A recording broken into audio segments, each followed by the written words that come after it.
ដើមសណ្ដែកយក្សមាននៅរឿងនិទានមួយបានដំណាលថាកាលពីដើមនៅលើពិភពលោកយើងនេះមានដើមសណ្ដែកយក្សមួយទ្រើងត្រូវបានគេដាំនៅក្នុងសួនរបស់ព្រះរាជាមួយអង្គអ្នកថែទាំសួនបានទទួលព្រះរាជបញ្ជាឲ្យមើលថែទាំដំណាំមួយទ្រើងនេះយ៉ាងយកចិត្តទុកដាក់បំផុតព្រោះវាជាដំណាំដ៏ពិសិដ្ឋតែមួយគត់ដែលអាចនាំផ្លូវពួកមនុស្សទៅសម្លាប់យក្សដល់ឋានរបស់ពួកវាបានពួកយក្សភ័យខ្លាចចំពោះដើមសណ្ដែកមួយទ្រើងនេះជាខ្លាំងថ្ងៃមួយពួកវាបានប្រជុំពិភាក្សាគ្នាដើម្បីរកមធ្យោបាយ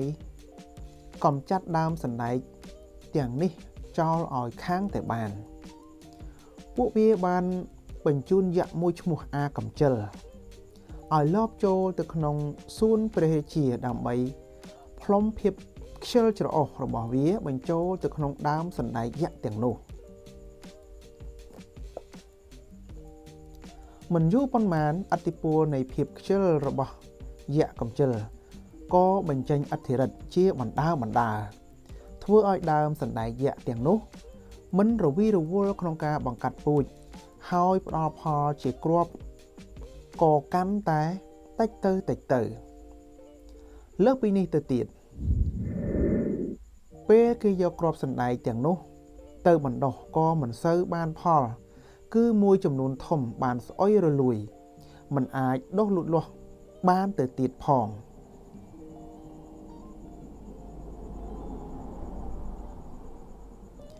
រហូតធ្វើឲ្យបុរសថែទាំសួនកើតការងឿងឆ្ងល់យ៉ាងខ្លាំងតើពួកឯងមានបញ្ហាអីហេតុអីក៏ពួកឯងមិនព្រមចេញផ្លែចេញផ្កាអញ្ចឹងបុរសថែសួនសួររឿងអីពួកយើងត្រូវហត់នឿយក្នុងការចេញផ្លែចេញផ្កាបើពេលនេះពួកយើងរស់នៅសុខស្រួលទៅហើយនោះដើមសណ្ដែកមួយដើមឆ្លើយបើពួកឯងមិនព្រមចេញផ្លែចេញផ្កាអញ្ចឹងតើខ្ញុំមានអ្វីយកទៅដាំដុះតទៅទៀតពួកអ្នកឯងមិនដឹងទេថាបើគ្រាប់ពូជកាន់តែតិចទៅនោះឱកាសបង្កើតឲ្យវាទៅជាដើមក៏កាន់តែតិចទៅតាមនឹងដែរ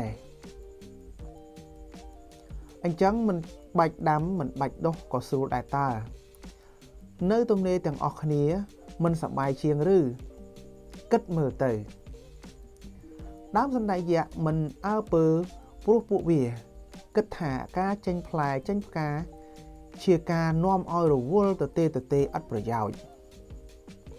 បុរសថែសួនក៏រៀបរាប់ពន្យល់ថែម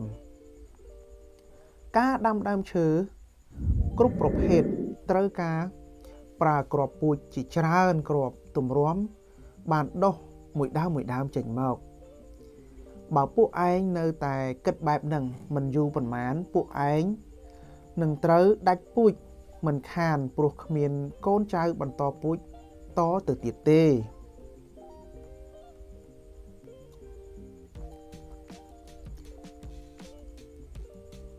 តែពួកសណ្ដែកនៅតែប្រកែកមិនអីទេឲ្យតែពួកយើងសប្បាយនៅពេលនេះទៅបានហើយបើពួកឯងចង់អញ្ចឹងក៏ស្រេចតែចិត្តទៅចុះបុរសថែសួនមិនដឹងជានិយាយណែនាំដូចម្ដេចគេបានត្រឹមតែដកដង្ហើមធំដើរចេញទាំងហួសចិត្តចាប់តាំងពីពេលនោះមកដោយសារតែគ្មានគ្រាប់ពូជដាំបន្តទៀតនោះដើមសណ្ដែកយក្សក៏ចេះតែថយចំនួនតិចទៅធ្វើឲ្យបុរសថែទាំសួនខ្វល់ខ្វាយយ៉ាងខ្លាំងថ្ងៃមួយបុរសថែសួនស៊ើបដឹងថាហេតុចម្លែកដែលបានកើតឡើងមកនេះគឺជាស្នាដៃរបស់ពួកយក្សដែលចង់កម្ចាត់ដើមសណ្ដែកយក្សឲ្យផុតពូជពីលើលោកនេះបុរសថែទាំសួនប្រញាប់ពំនាំរឿងនេះទៅទូលស្ដេចហើយទ្រង់ក៏បានបញ្ជូនកងទ័ពយ៉ាងច្រើនទៅកម្ចាត់ពួកយក្សឲ្យអស់ដោយឲ្យធ្វើដំណើរតាមដើមសណ្ដែកដែលនៅសល់ទីបំផុតពួកទាហានក៏បានសម្លាប់យក្សស្ទើរខ្ទេចខ្ទីអស់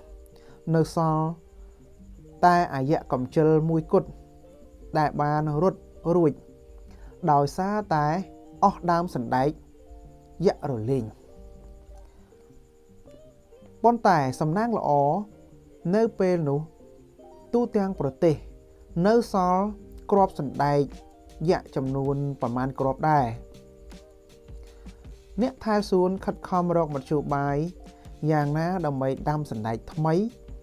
កុំឲ្យយៈកំជិលដឹងព្រោះខ្លាចអាយៈកំជិលនោះវាបំផ្លាញទៀត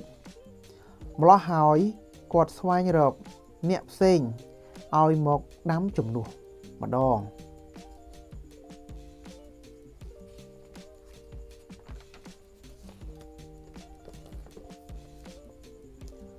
រហូតដល់ថ្ងៃមួយបរិសថែសួនដូចជាមាននិស្ស័យជាមួយអ្នកកំឡោះម្នាក់ឈ្មោះចេកដែលកំពុងតែដឹកគោយកទៅលក់នៅក្នុងទីក្រុង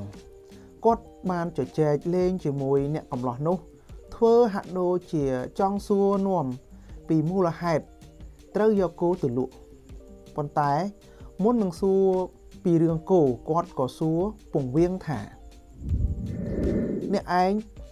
ចេះក្បួនបណ្ដោះពូជទេអ្នកកំឡោះក្រវីក្បាល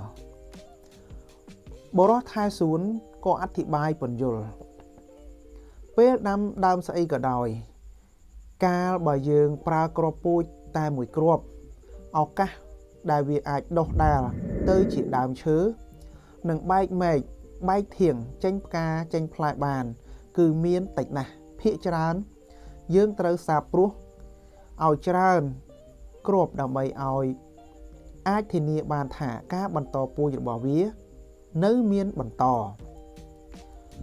បើកាន់តែមិនសូវសម្បូរពូជការសាបព្រោះក៏កាន់តែពិបាកទៅតាមនឹងដែរ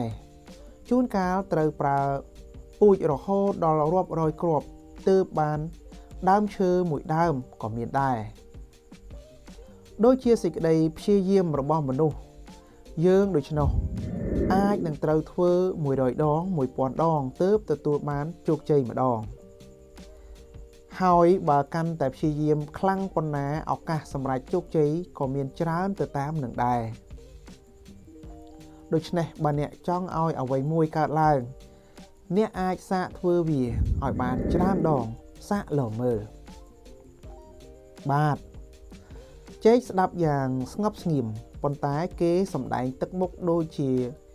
នៅតែសង្ស័យបរិសថែសួនហុចកញ្ចប់គ្រាប់ពូជសណ្ដែកយៈ5គ្រាប់ចុងក្រោយឲ្យទៅចេកសណ្ដែកនេះជាសណ្ដែកពិសេសគឺត្រូវប្រើភាពព្យាយាមក្នុងការមើលថែប៉ុន្តែនៅពេលដែលវាធំឡើងសណ្ដែកនេះនឹងនាំជោគវាសនាមកឲ្យអ្នកឯងយ៉ាងពិតប្រាកដទោះបីជានៅងឿងឆ្ងល់ចំពោះរឿងដែលកើតឡើងប៉ុន្តែនៅពេលដែលបានឮថាសណ្ដែកពិសេសនឹងនាំជោគវាសនាមកឲ្យចេកក៏ប្រញាប់ដោះដូរមេគោជាមួយនឹងសណ្ដែកពិសេសនោះភ្លាមហើយវិលត្រឡប់ទៅផ្ទះវិញដោយក្តីត្រេកអរ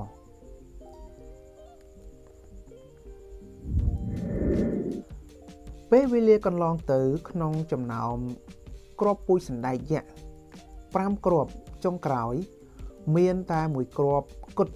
ដែលដុះទៅជាដើមសណ្ដែកយៈបានគឺតាមរយៈដើមសណ្ដែកយៈនេះឯងដែលព្រះរាជាអាចចាត់ទាហានឲ្យទៅកន្លែងរបស់យៈកំជិលដែលជាយៈនៅសល់ចុងក្រោយនៅទីបំផុតយៈកំជិលនេះក៏ត្រូវកំទេចបានព្រះរាជាបានផ្ដល់រង្វាន់ជាច្រើនដល់ចេកប៉ុន្តែព្រះអង្គក៏បានបញ្ជាឲ្យគេកាប់ផ្ដួលរំលំសណ្ដែកយៈចុងក្រោយផ្ដាច់ពូជពីលើលោកនេះ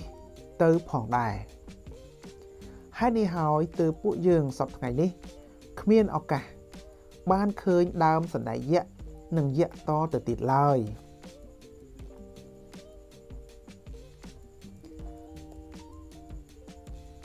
ភាពខ្ជិលច្រអូសតែងតែនាំមកនៅសេចក្តីវិនាសដូចជាពួកសណ្ដែកអញ្ចឹងផ្ទុយទៅវិញសេចក្តីព្យាយាមរឹតតែនាំ មកនៅជោគជ័យដោយករណីរបស់នាយថែសួនដូច្នោះដែរ